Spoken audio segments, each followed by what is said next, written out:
Sushi here, and welcome to my Sushi Hut.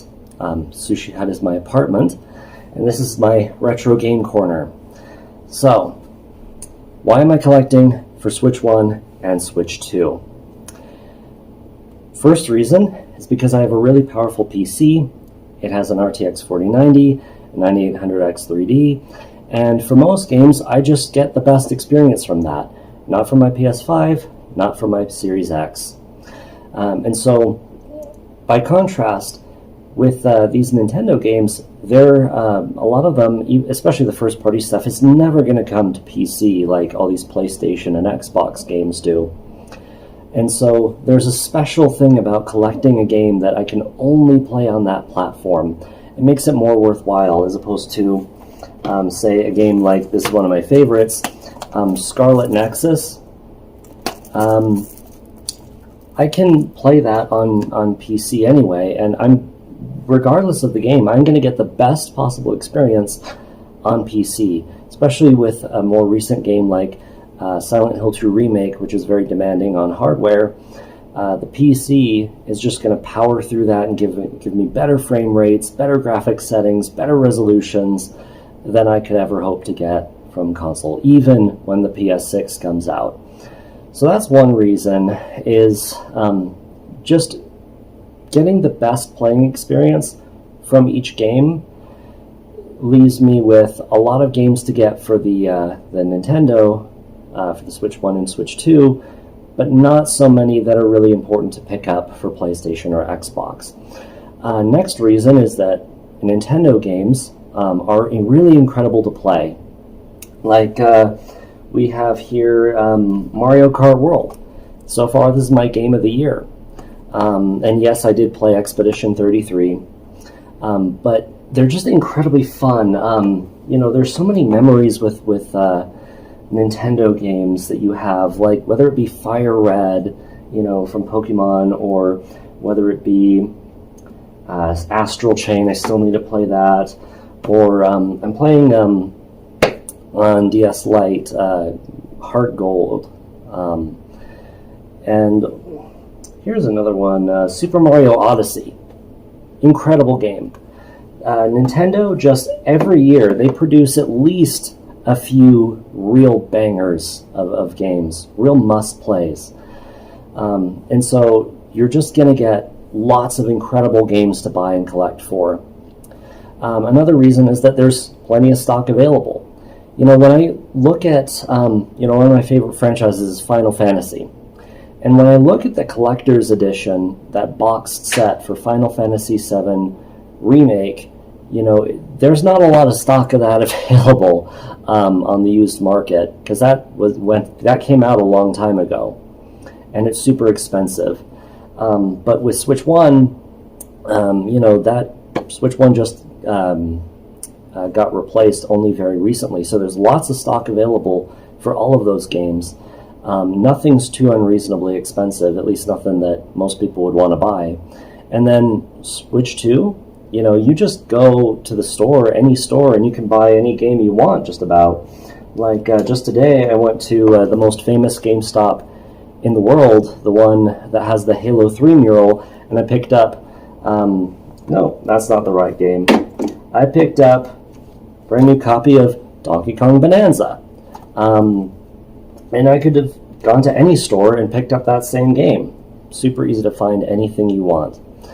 And the next reason is that the games really don't take up that much space. Like, let's compare Nier Automata, typical game, with, let's do Advance Wars. Okay, look at the size comparison. Doesn't look like much this direction,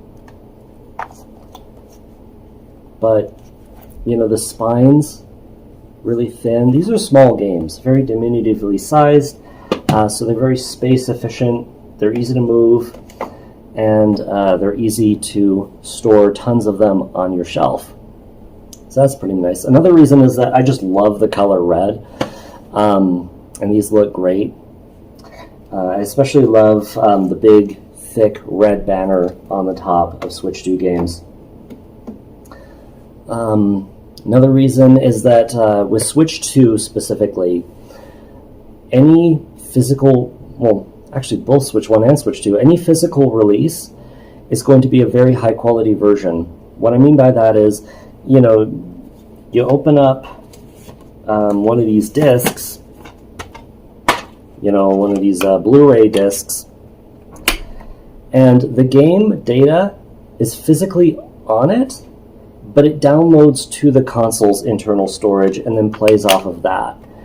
With most Switch 1 and Switch 2 games, instead of downloading the data onto the console, it just plays directly off the cartridge because it has fast enough read speeds on it. So if you're buying a game like Cyberpunk, why wouldn't you want to buy it on Switch 2, where it's truly fully physical? It's not just a bunch of data that's sitting there inert. You're actually playing the cartridge, like in the old days with the NES or Sega Genesis. So that's a pretty cool aspect. Another thing, a lot of people talk about key cards, how horrible those are. And I gotta tell you, I don't think it's that big of a deal, because the Nintendo first-party stuff is on fully physical cartridges, for one thing. And that's the main thing that someone like me, or most people, want to buy, those first-party Nintendo games. Another thing is, if you do want to buy a key card, the preservation issue really isn't that big of a deal if you take some steps to address it in advance. So the Wii U, it was discontinued 8 years ago, and yet you can still download any game that you digitally purchased on it from Nintendo, and it's still ongoing. So 8 years. If we count 8 years at least from the Switch 2 being discontinued to when you can no longer download key cards or digital games, and if we say that the Switch 2's lifespan is going to be 8 to 10 years, then we've got like a good 16, 18 years left. And before those re-downloads become impossible, you can always buy some 1 terabyte micro SD express cards, put all of your digital games onto those micro SD express cards, and then, just maybe two of them, that's my plan. And then even if one of my micro SD cards fails, I have all the games, all those digital games, on a card, on one of those micro SD cards, and I have that in perpetuity even if I can't re-download those games. Although I don't intend to buy many key cards anyway, I really prefer the physical stuff. So, to introduce myself, I'm Sushi. My apartment is a sushi hut. I think I went over that. This is my retro game corner. I have a whole big setup. Most of my gaming is done on a big OLED TV on PC. I'm a fairly newish gamer. I started gaming 6 years ago because of a game called DCS. It's a combat flight sim, and then branched out from there. I got into console gaming with the original Switch 4 years ago. I think I bought it in August 2021. And that was a really fantastic experience and really eye-opening for all the cool things that console can provide. Like that console and the Switch 2 has motion controls, for example. That's pretty interesting and not something you can really get on PC. And of course, there are all those exclusives. The Switch 1 library is the most incredible thing. You all know that.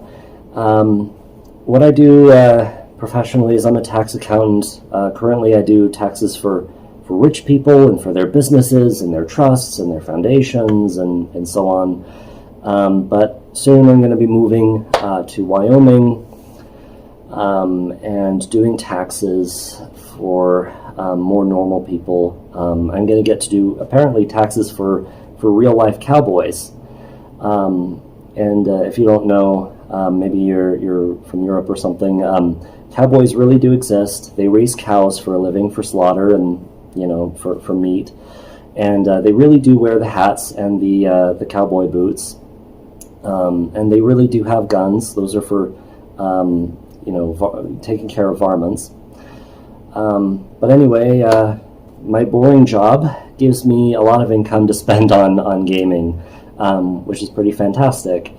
Thank you to Dija Vlogs Gaming from Germany for encouraging me to make this video, and hope to see more from you in the future.